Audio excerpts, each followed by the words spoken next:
Many Lifetimes, a book about reincarnation by Kelsey and Joan Grant. And this is the conclusion of the book. It's chapter 10 and it's entitled Ray, R-A-Y.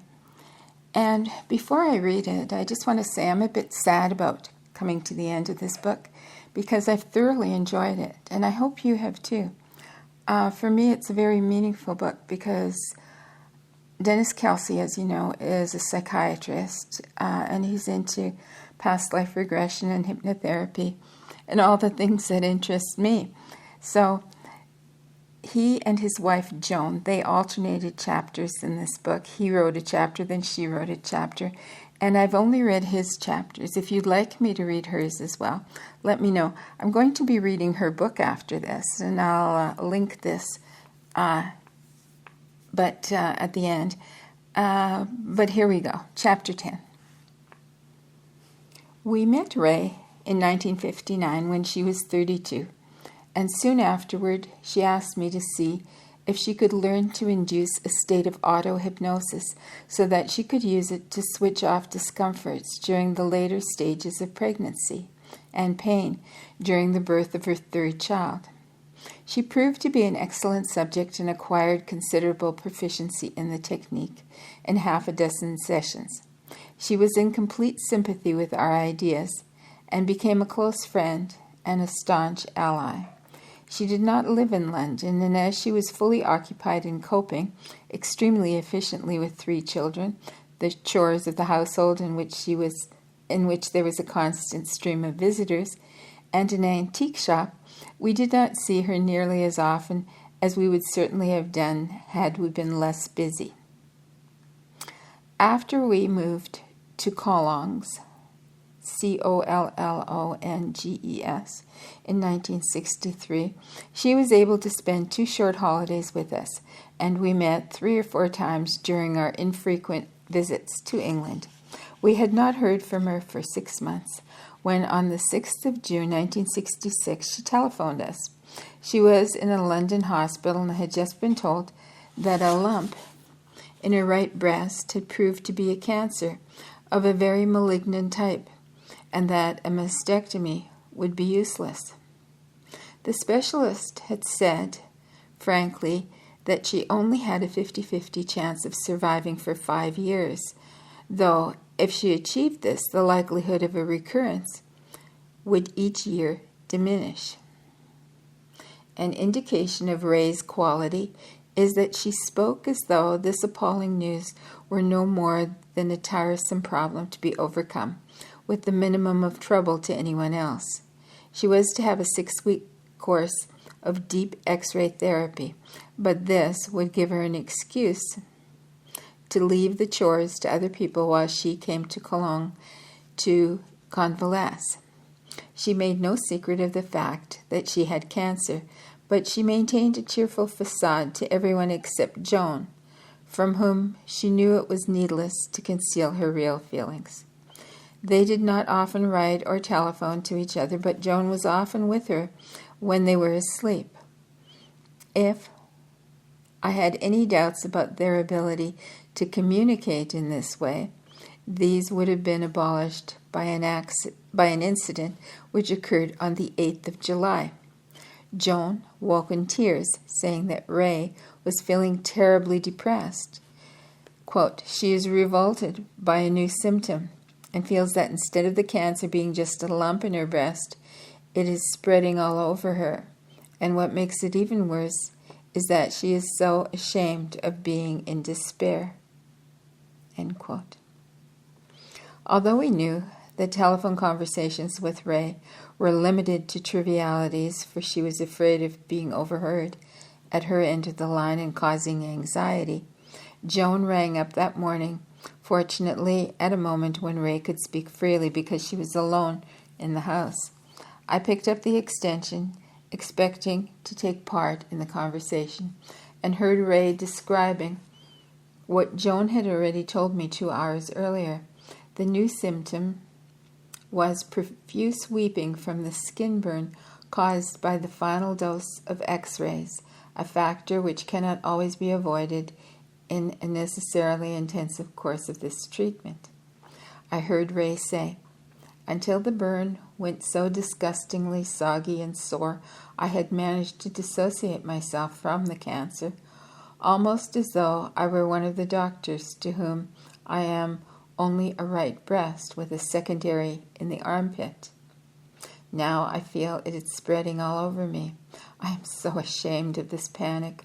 I know you are with me most nights, but tonight, be even more than usually solid and give me a brisk bounce if you think there's any danger of the stiff upper lip beginning to quiver." Ray arrived at Cologne in the late evening of the 26th of July, overjoyed to see us and not unduly exhausted, considering that she had had to leave her home 3 hours before taking off for Bordeaux, our nearest airport, and then had 4 more hours by road in an ambulance. She slept well, and the following morning I made a careful physical examination. The X-rays had caused discoloration of the skin on the right side of her breast, from the base of her neck to the waist. In many places, this had already started to peel, and several sites were weeping profusely.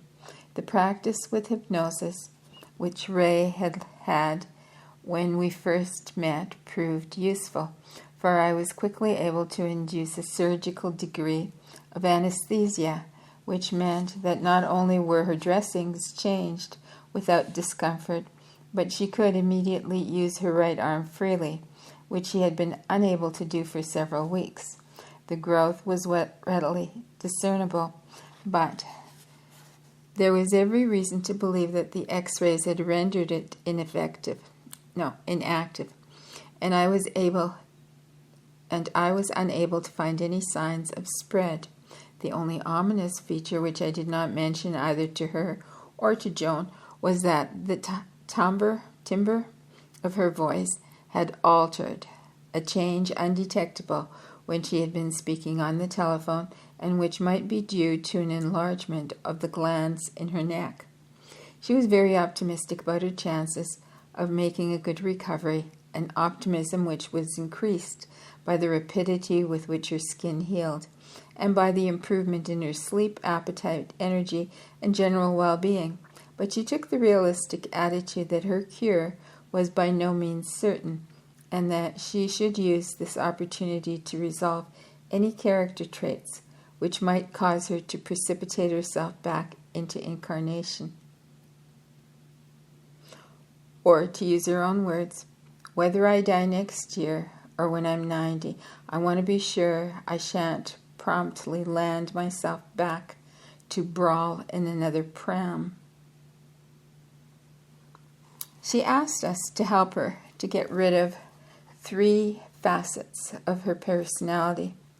Firstly, there was a compulsion to undertake a load of good works that was far larger than she could cope with. Secondly, she had a fear that she was a coward, which often drove her to appear excessively brave. Thirdly, she had a fund of fury, which she could contain only by concealing even fully justified anger. I anticipated that these would all be resolved without going beyond the framework of her current life. The first indication that in this I was mistaken occurred during our second session. This began with her telling me that she had had a dream which had reminded her of the guilt and inadequacy that she felt at being unable to bring herself to chat to other patients who were waiting for their turn in the X-ray unit. In the dream, she had seen herself surrounded by people who, quite unlike those that she'd seen in the hospital, were maimed and deformed. The most distressing feature of the dream had been a feeling of intense guilt that she had been unable to change the expression of mute despair in their eyes. I hypnotized her and I asked, from what disease were these people suffering? The answer came immediately, leprosy. Before I could ask another question, Joan opened the door. Instead of quietly withdrawing as she would normally have done, if she had inadvertently interrupted a session. She beckoned me out of the room. She told me that she had had a sudden hunch that Ray was about to tune into a life that was concerned with leprosy. I had a glimpse of it in a dream 2 nights before she arrived, but it was not clear enough to tell you about it. It will be too tiring for her to relive it, so I will do it this afternoon and try to diffuse it for her. Keep her with you while I'm working in case she picks up a resonance. Ray was surprised, and even rather indignant, when I parried her suggestion that we should have another session after lunch to explore the implications of her examination.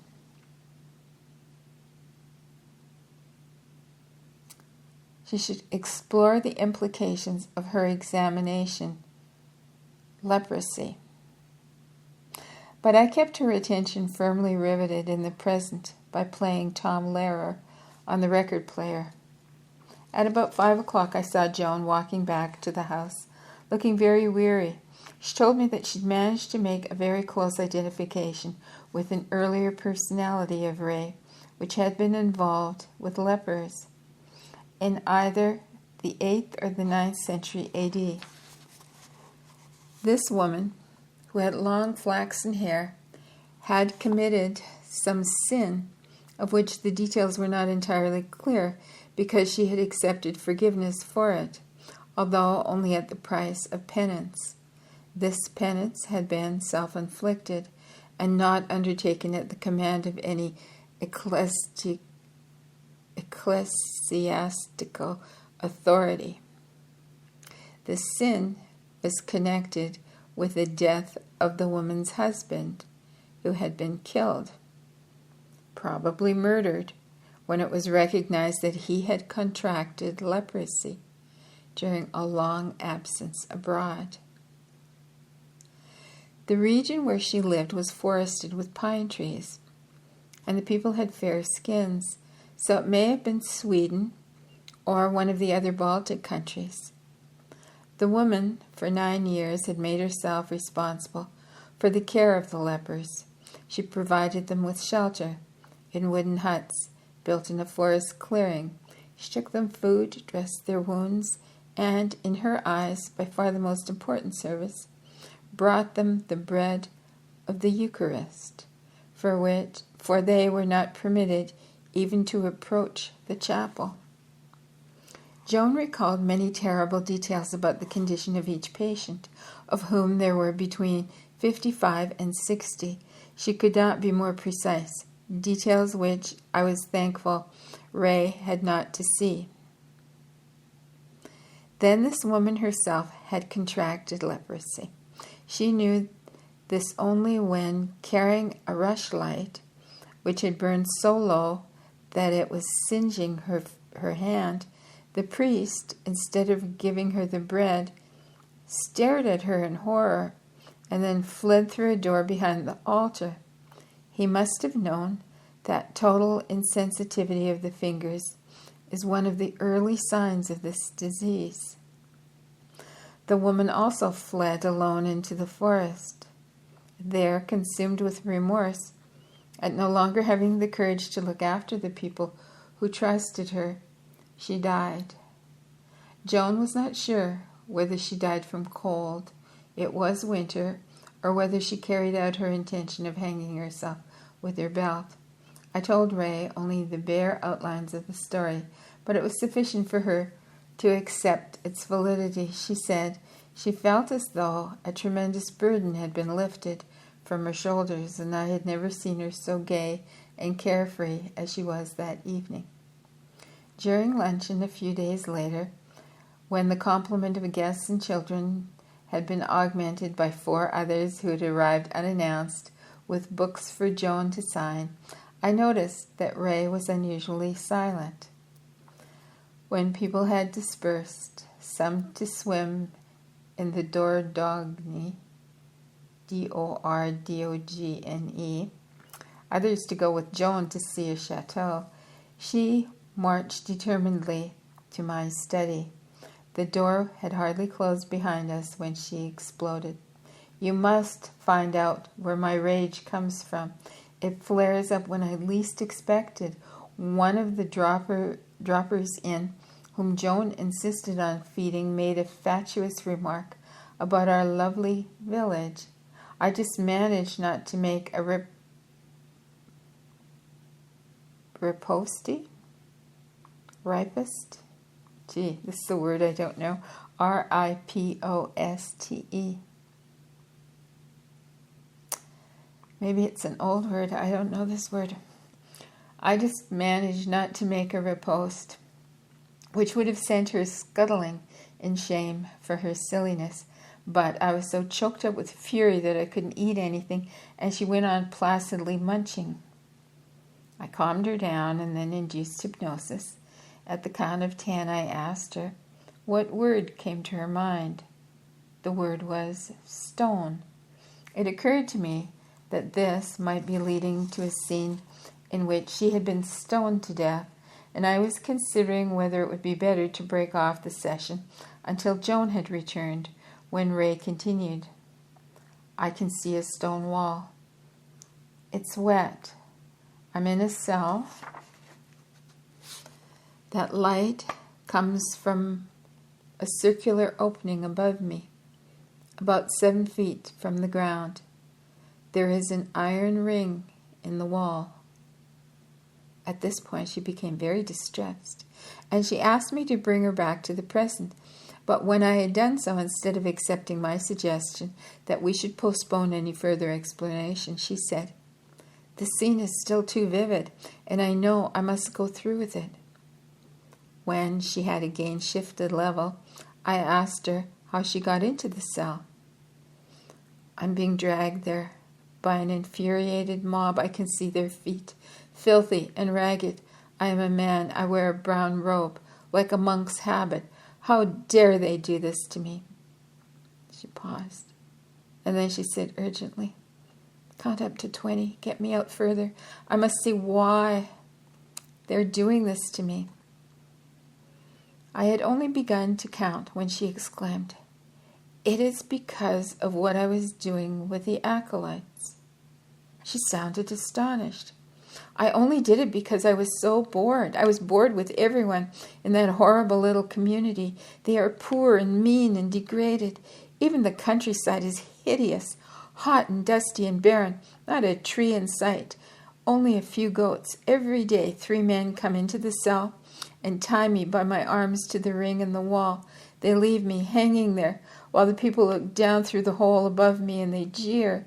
The wall is so smooth that I cannot get any purchase on it, and my feet to ease the agony in my shoulders.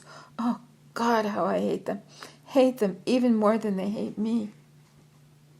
As I still thought it possible that she had been stoned to death, I asked, "Did the people throw anything?" "No, they only jeered, and at last they no longer bothered even to torment me. No one came to my cell. I had no water and no food." "Did you stay there to haunt them?" "I hope so. It would have served them bloody well right." This was said with such gusto that I had no doubt that it was the desire for revenge which had caused a fragment of that personality to become anchored in the cell. I thought we could discuss the implications of this attitude better in normal consciousness, so I brought her out of hypnosis. She recognized that she had found the reservoir of rage, which had seemed about to break its barriers whenever she felt that she, or someone of whom she was fond of, was being misjudged or even slighted. She recognized also that the cause of the man in the cell becoming a ghost had nothing to do with the actions which had led to his persecution, but was solely his hatred and his desire for revenge. For an hour or more, I reminded her of various episodes in her current life, about which, in spite of several sessions directed towards trying to show her that they were irrelevant, she had continued to feel extremely resentful. Now she could see them impartially, from the other person's point of view, as well as from her own, and she made such comments as, "It wasn't his fault. I was deliberately being tiresome. Or, I drooled with sympathy because I was frightened of being cross, when what would have done far more good was a brisk bounce.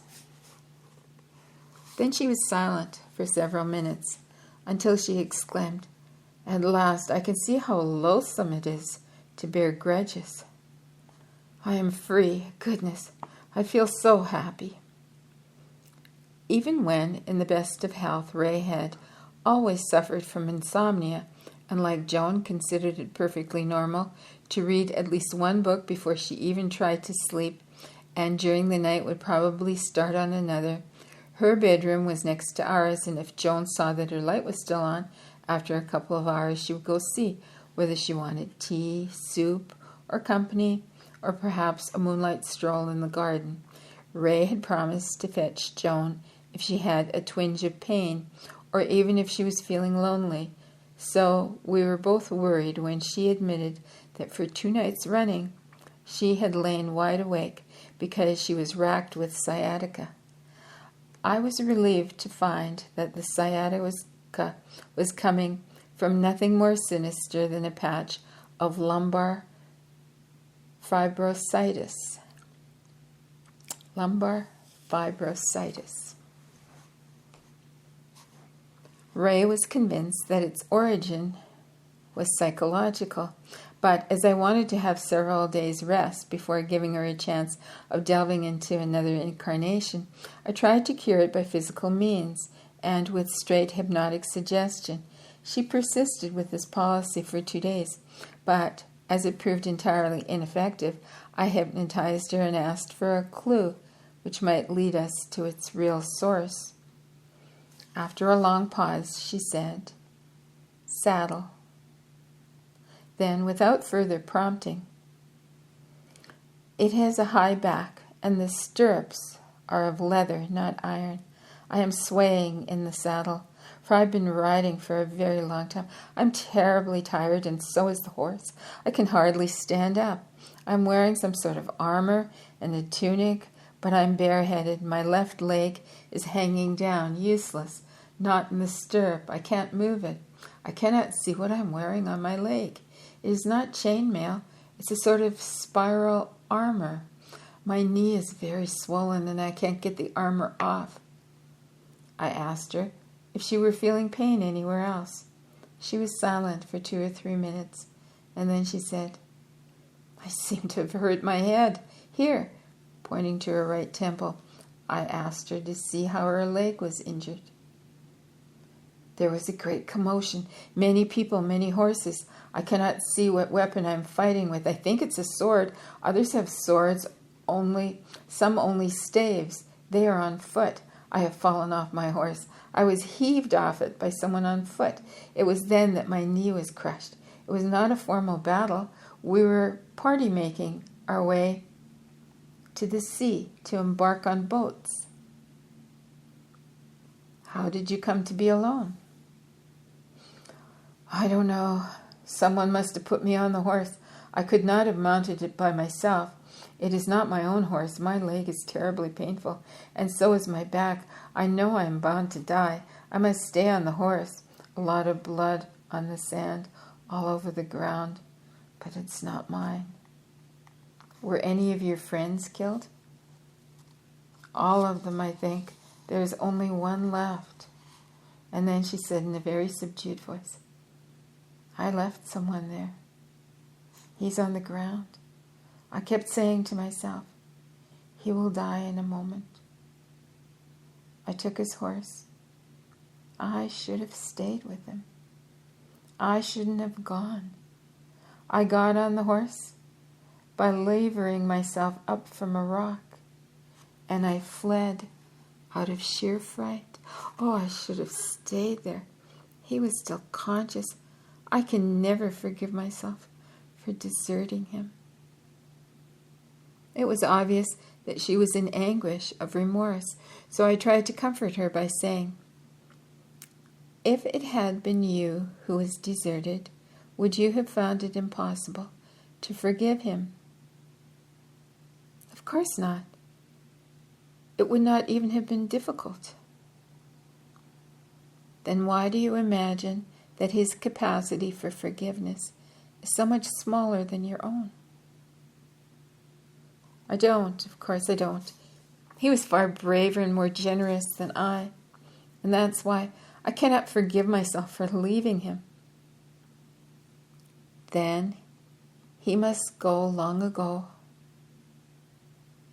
No, then he must long ago have forgiven you.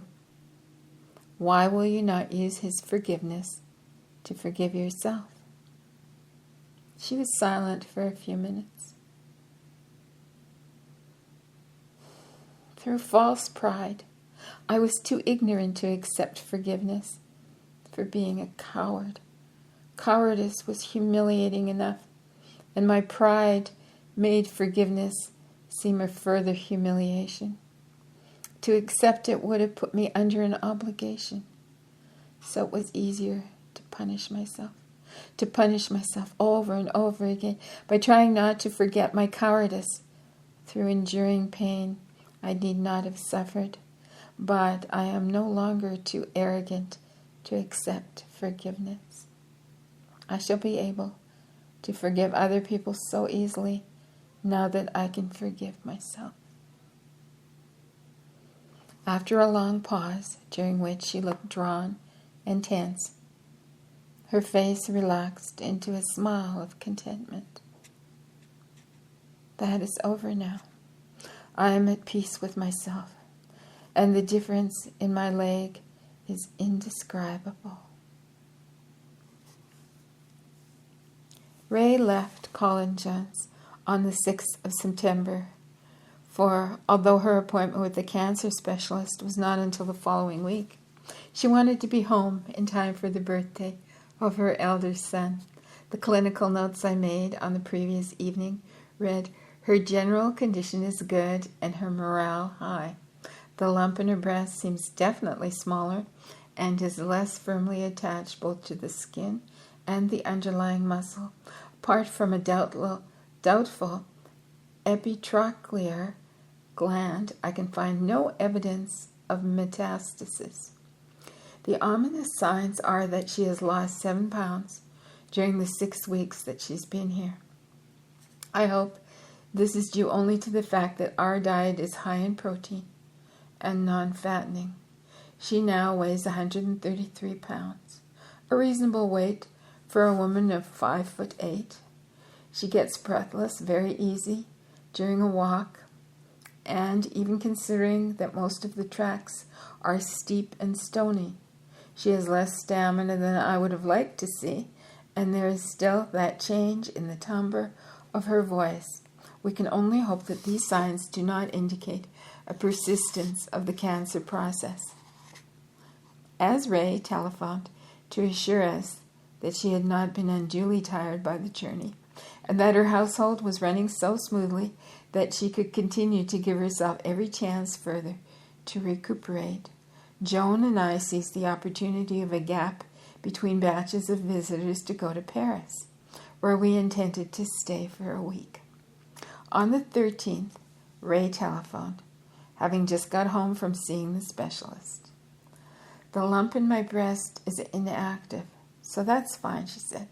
And then she added, "But I noticed several little pea-sized nodules in my scalp yesterday, and another on my forehead. It seems that these are very glum news.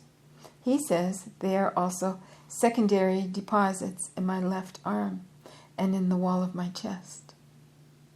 Joan and I were so distressed by these new signs that it was futile to pretend that we could enjoy our holiday, so we came home the following morning. Ray's physician, Peter, whom I had often corresponded with, though not yet met, telephoned on the 17th to say that he believed her prognosis to be very gloomy, and that although she wished to come back immediately to Cologne, he felt that the potential medical and surgical requirements made it essential for her to remain in England. He knew that she would be bitterly disappointed in not being allowed to return to us, and was wondering how best to tell her that this was inadvisable, After a hasty conference with Joan, I rang back to say that we would leave sundry visitors to look after themselves and be with Ray on the following Saturday. We went to England by car, as we were going to stay with friends who lived about an hour's drive from Ray to spare the additional housekeeping problems which she would insist on undertaking if we were her guests. Joan is usually able to quell such activities with a brisk, "Leave it all to me," but Ray, as she often ruefully admitted, found it as difficult as Joan to do to sit back and to let someone else do the chores, especially in her own home. When Ray ran across the lawn to welcome us, she seemed full of vitality and chatted so gaily during lunch that it was difficult to accept that the millet seeds which had appeared in the lymphatics on her arms and neck, the nodules on her scalp, and the cough which was due to the rapidly enlarging glands in her chest could really be of such serious import. The specialist had told her that he wished to see her again in 3 weeks, when he would decide whether to remove her ovaries or her suprarenals, or to sever the stalk of her pituitary gland, procedures which he thought might extend her life. Ray had accepted the likelihood of an operation and wanted it performed as soon as possible. Peter and I managed to conceal our doubts that she would ever be strong enough to undergo it. The following day, she seemed more frail, but she insisted that this was only because, after we had left, some friends had dropped by unexpectedly and she had sat up talking with them until midnight. She came downstairs about noon, although she tried to make light of her cough. It was obviously more troublesome, sometimes leading to a laryngeal spasm. However, before we left, she was settled comfortably in bed and seemed confident of having a good night's sleep. During our drive, which was prolonged from 1 hour to nearly 3 by fog and Sunday night traffic, I asked Joan whether she thought Ray was still clinging to the hope of becoming well enough to travel out to us. Only with the surface of her mind, the bit she uses to conceal her feelings when she thinks they should be hidden. When we were in the garden this afternoon, she told me that she had dreamed of the hand again, the hand she saw stretched out to help her to cross a little river.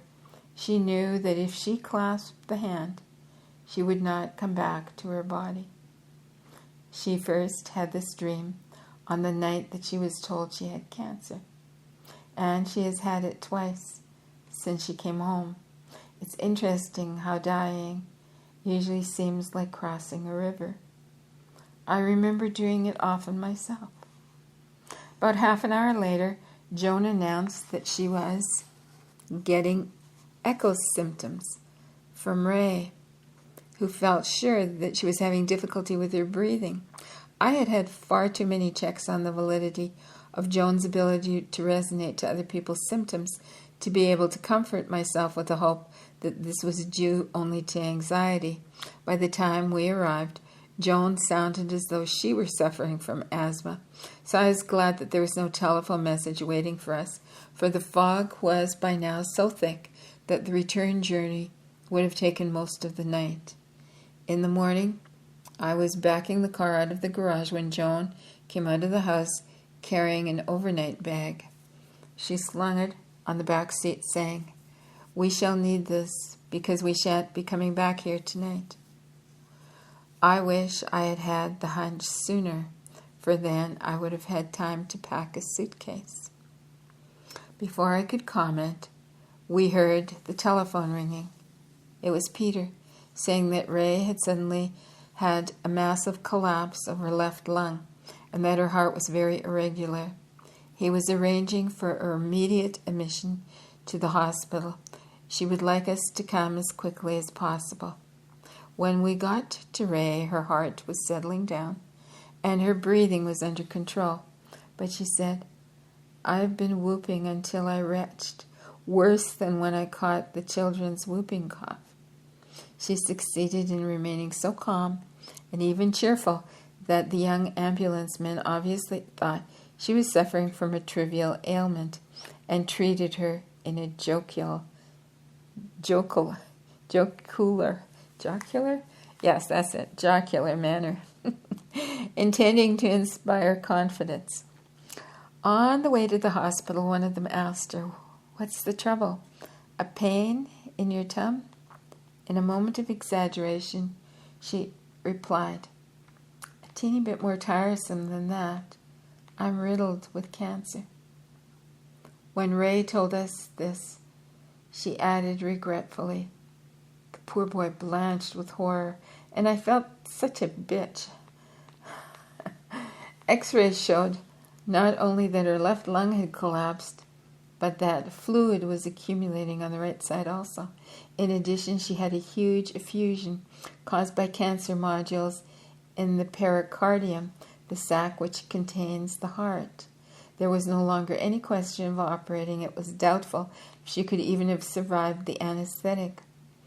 When Peter told her of his decision, she realized at once that the prognosis was hopeless and thanked him fervently for having had the kindness and the moral courage to spare her from the farce of trying to pretend that she did not know she was dying.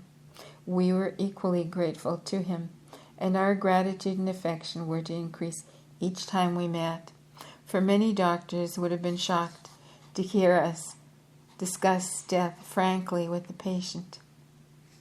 "The sooner I die, the better," Ray said forthrightly when Peter had left the room.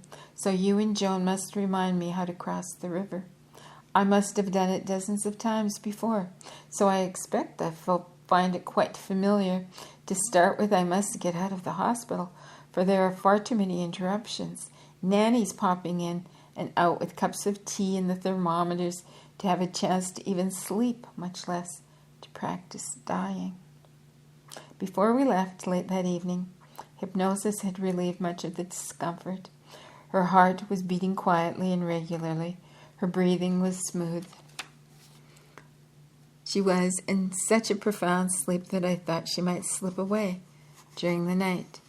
We took a room in a hotel near the hospital so that we could be with her even sooner than the 20 minutes it would have taken to drive from the house in her village where we were now staying. Joan went up to have a bath, while I made sure that the night porter knew our room number in case there was an emergency call.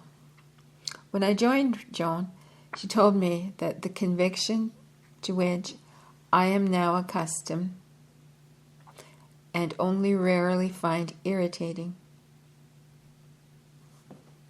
Okay, let me read that again. When I joined Joan, she told me, with the conviction to which I am now accustomed and only rarely find irritating, "You needn't wait for the telephone to ring. Ray won't die for at least 10 days. I know she could have a fatal heart attack at any minute, but she won't." How do I know? Because she told me this afternoon that she has decided not to die until she made sure that the children understood what is happening and realized that she can talk to them when they are asleep. She also wants to see various friends, especially those who she knows are scared of dying, and to tidy up her papers and to give away her things. She says she felt exactly the same urge to leave everything in order when she was preparing for the birth of a baby. The next morning, Ray told us that she had slept very well and knew that she was not going to die yet because she had again dreamed of the river, and it was much wider. Instead of it being so narrow that I could easily jump across, the banks had become reedy and muddy. The only time I get scared is when I think I might get stuck in the mud. Can you promise this won't happen? We both gave her our most heartfelt assurance that when she decided that she wanted to discard her body, she should have every assistance she needed. Joan then again told her the technique that she must practice. This was to shift level, which I could help her do with hypnosis, and then visualize herself crossing the river, each time leaving a little more of her vital energies on the far bank. Remember that there's nothing you can do on this side that you cannot do much better on the other. You enjoy skiing, so while you're asleep this afternoon, think of the finest ski slopes that you've ever seen, and you will probably wake up knowing that you have been skiing better and faster than you ever dared to imagine. When we came back after Ray had slept, she told us, "It worked beautifully. I skied so much better than I've ever done down here. Splendid, fast Christies, and I went soaring over some jumps." She stayed in the hospital another 2 days so as to have the pericardial effusion tapped, which, although the sac would soon fill up again, caused a temporary improvement. At her suggestion, a hospital bed, which would make nursing her more easy, was put into the drawing room, from which she could look out into the garden through the 3 French windows. Friends who arrived at the house, apprehensive at the thought of talking to a woman who knew she was dying, relaxed within a couple of minutes. They were soon talking freely, laughing, drinking whiskey, or sharing Ray's champagne, as though nothing could be more natural than that she should be discussing her imminent departure to a country to which she longed to return. It was decided not to repeat the tapping of the pericardium because sudden cardiac arrest would be preferable to the respiratory failure, which could not be long delayed, for by now only the tip of her remaining lung was functioning. Yet she continued to laugh and to talk and to read, to sort out the papers which crammed the drawers of 2 desks, to dictate letters. She decided to have a memorial service, which will give my friends a chance to meet each other, and she left instructions for her body to be cremated, with no one there except the professionals. A river flows through her village, and she wished her ashes to be scattered from the bridge.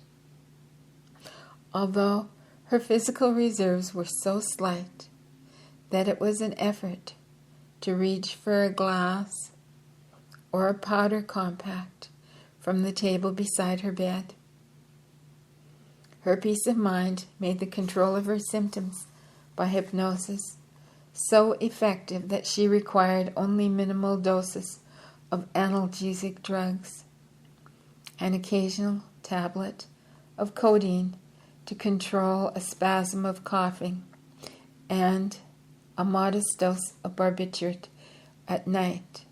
If she had a twinge of pain, when I was not within call, she could switch it off by swinging a brass clock key on a piece of ribbon, this being the trigger object which I had chosen merely because it had happened to be on the mantelpiece and was a convenient size.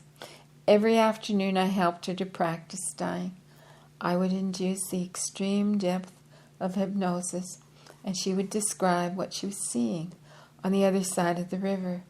She was always enchanted by the extraordinary beauty of the scenery, the lakes in which she could swim so freely underwater, the mountains that she climbed with such ease, the gardens in which flowers grew without being regimented by the seasons. I asked her whether there was anything I could do to make her crossing easier. Without a second's hesitation, she said, "I shall just step across. I know this is true, for the river has become so narrow that it's only a little stream." I told her to sleep, and when her breathing had changed to a slow, peaceful rhythm, I left the room, for I wanted to warn Joan that I thought Ray might not wake again. Joan had gone back to the cottage, and I found her sitting on the bed with her hands pressed to her temples. She glanced up. "Listen, this is very important. Something's going wrong inside Ray's head. I got an echo of it during lunch, which is why I bolted back here instead of going to see her.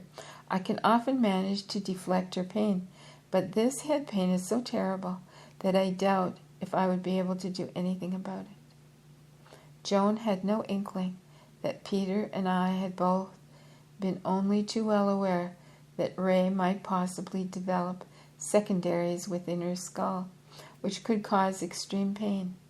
And when I talked with Peter, he accepted without much question, as I had done, the validity of Joan's hunch. While I was talking with him, Joan was with Ray. Then she joined us and she said, "Ray has told me that she knows that she will stay alive as long as we are here with her.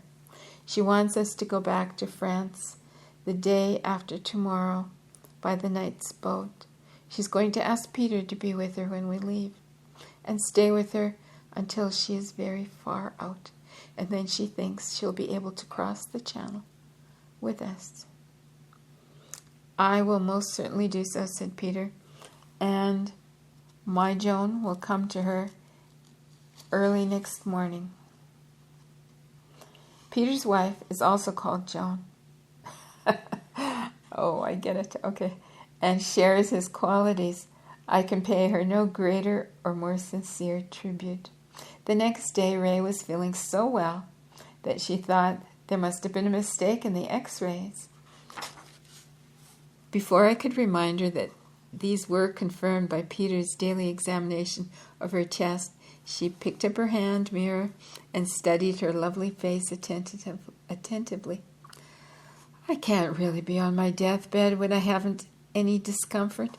My hair hasn't gone dank. It's lucky. I'm a genuine blonde, or I would have gone dark at the roots by now. And my skin's all right. My nails have never looked better, even if my fingers have gone numb. I'm very wobbly if I try to stand. But who wouldn't be after being so long in bed? Do you realize that it's 3 weeks today since they carried me off to the hospital?" About half an hour later, she suddenly gasped and clutched her side. She had an acute pain in her chest, which hypnosis did not relieve. I was about to give her an injection of pethidine when Joan took Ray's hand and said, "Listen, darling, you are giving yourself this pain to prove that there hasn't been some ghastly medical muddle. It's totally unnecessary, so just switch it off at once." In a couple of minutes, Ray relaxed and lay back on her pillows. Thank God, it is gone. A day or two of pain like that, and I should be crazy. It was very understandable that she should have sought this assurance, for except during the moments of exhaustion evoked by any change in position, it was difficult even for Peter and me to realize that she was a dying woman. Only her lingering anxiety had been that, as no one she loved had already died, she might feel lonely.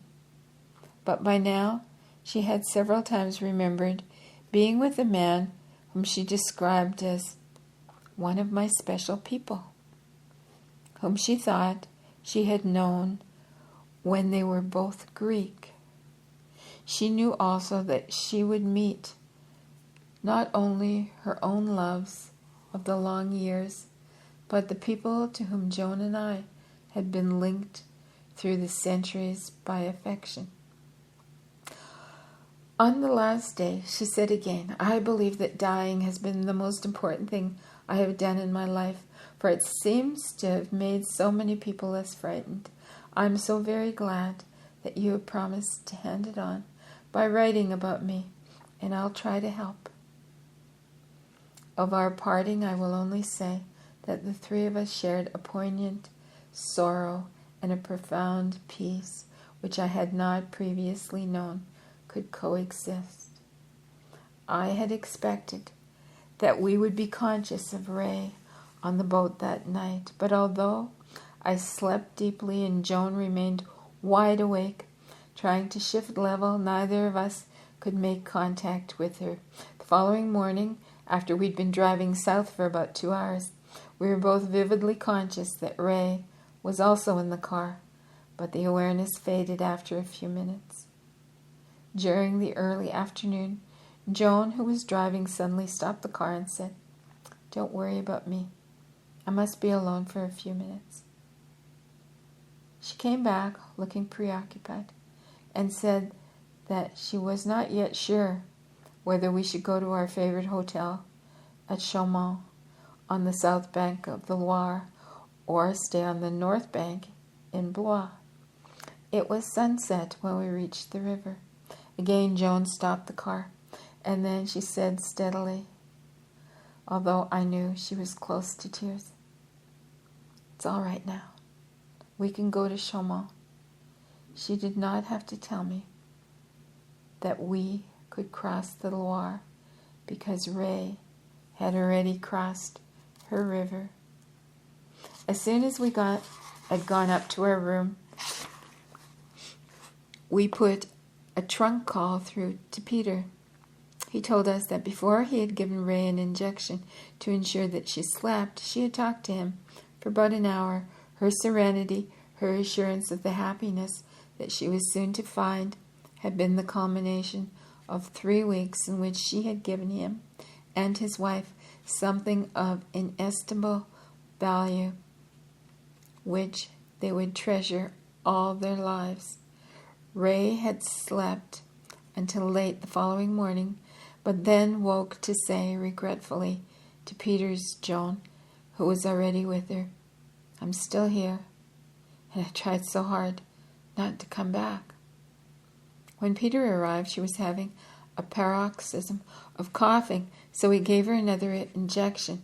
They both stayed with her while she slept, and the only time she opened her eyes, it was to say, "They are waiting for me, and they are all smiling, and they have such happiness in their faces." At 4:15, her heart stopped beating. This confirmation brought us a joy and relief which was overwhelming. A joy shared by Ray, for suddenly she was with us.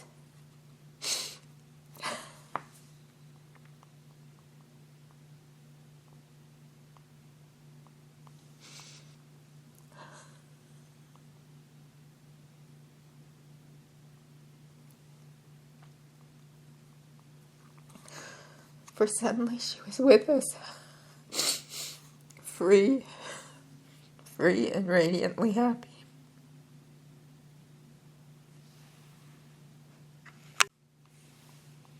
Sorry about that. I'm not supposed to cry while I'm reading.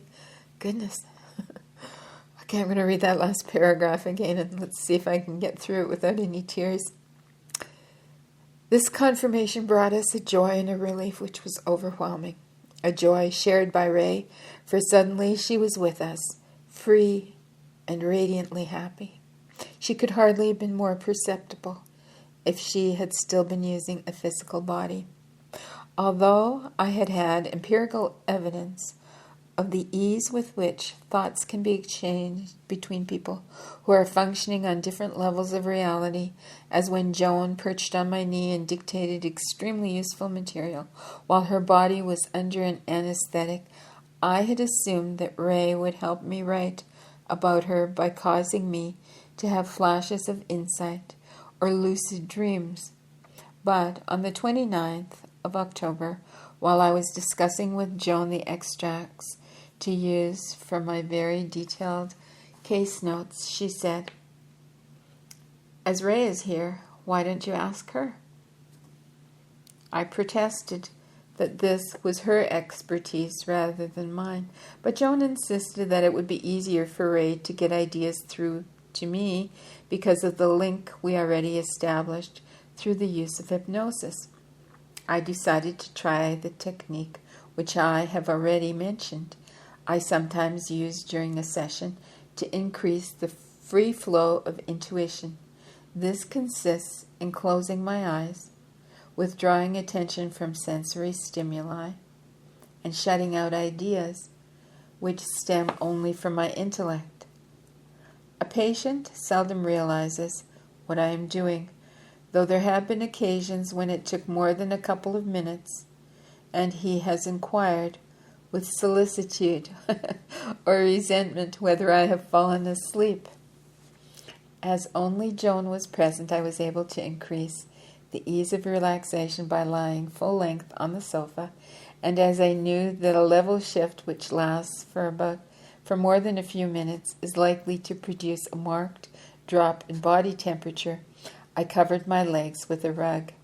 I was doubtful that I would be able to make any contact with Ray, for I had not been aware of her presence, but within seconds I knew that she was there. I signed to Joan to ask me a question. What does Ray wish us to write about her? The answer came immediately. What fun it is to die! Dying is not all that solemn.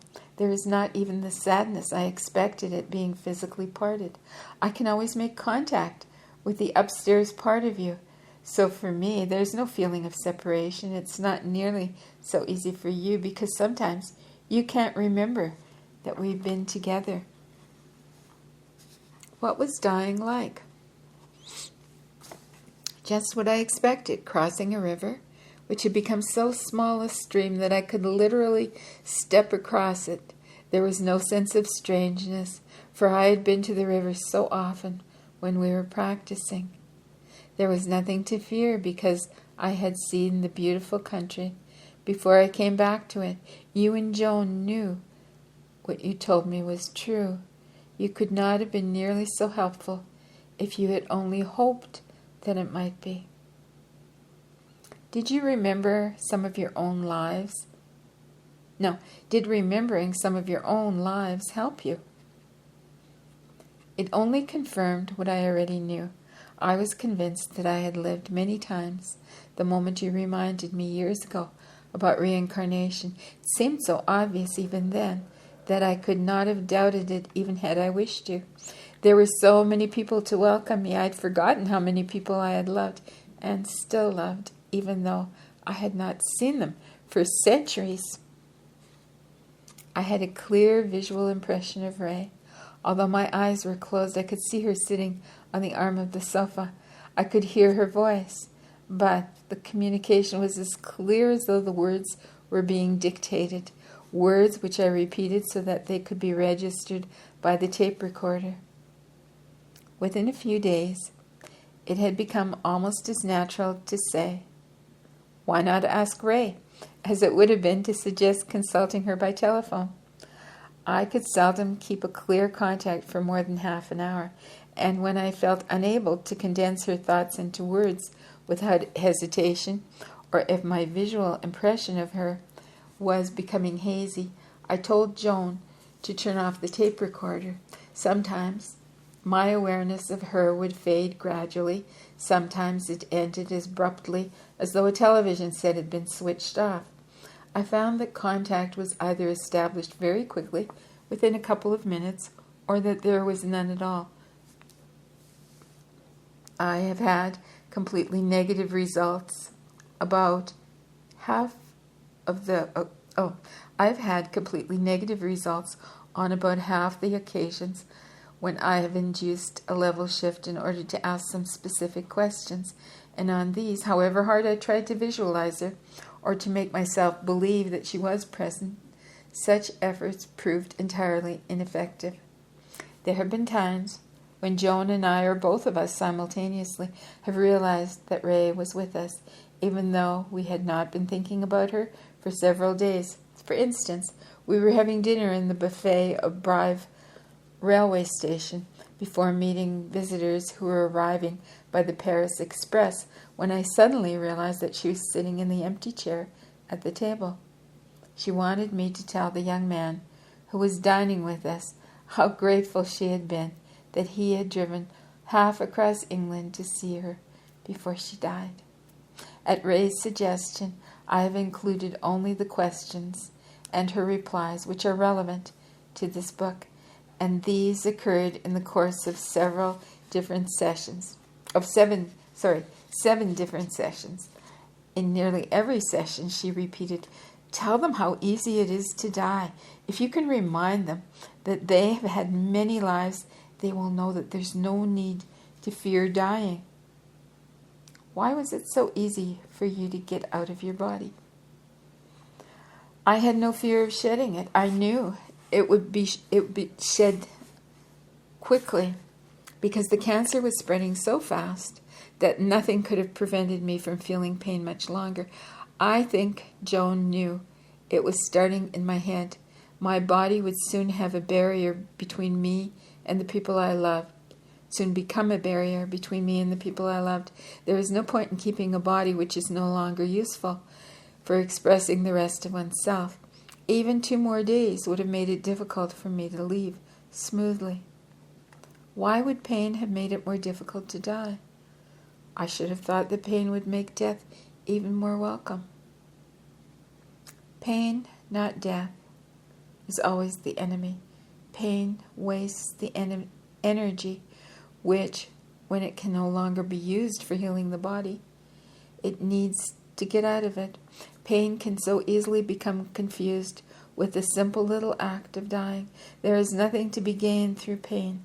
It is the pain, the futile suffering, which has caused so many people to fear death. If you had no fear of death, why did you have the x-rays?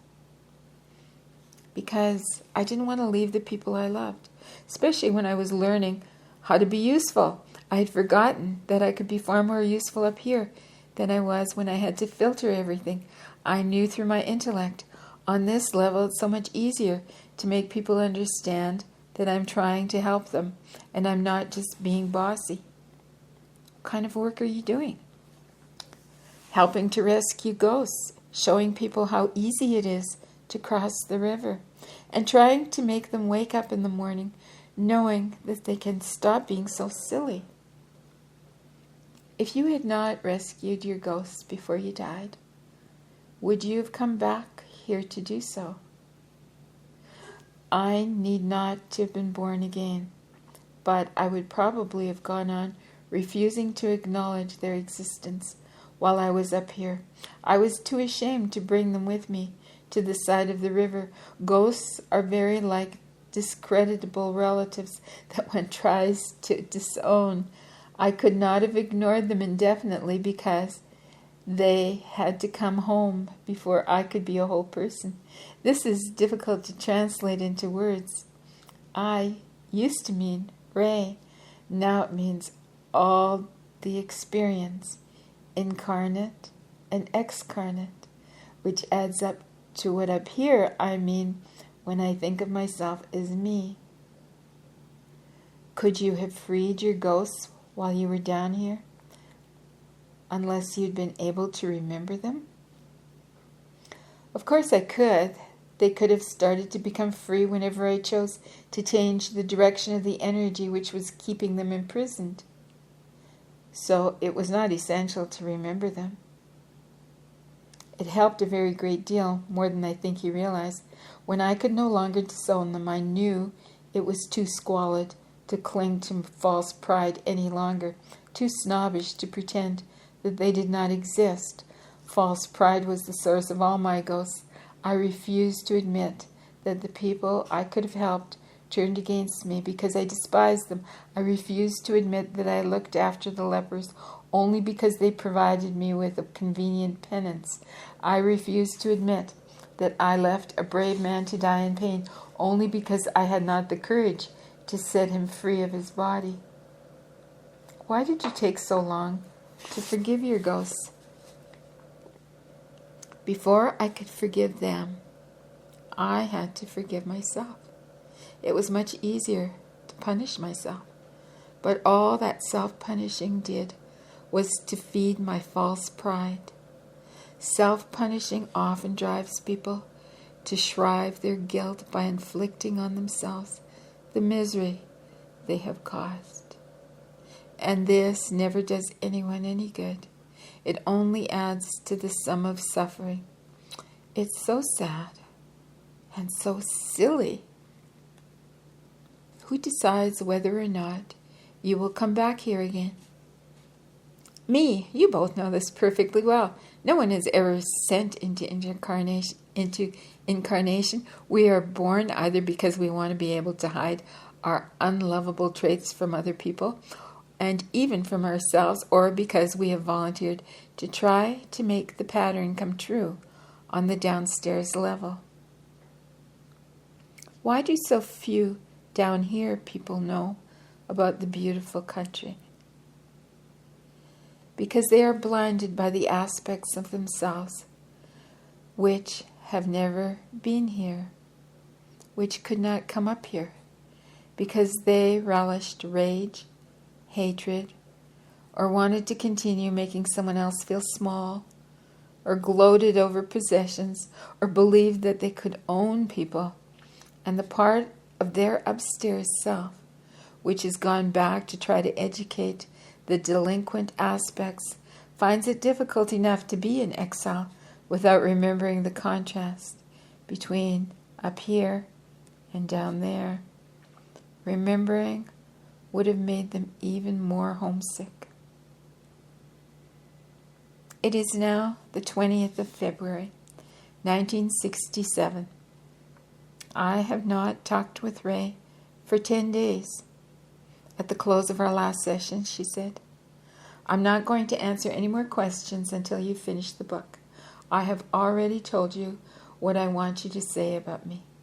Tell them how easy it is to cross the river. Tell them there is no loneliness up here and so much joy to share. Hand on what we all know to be true."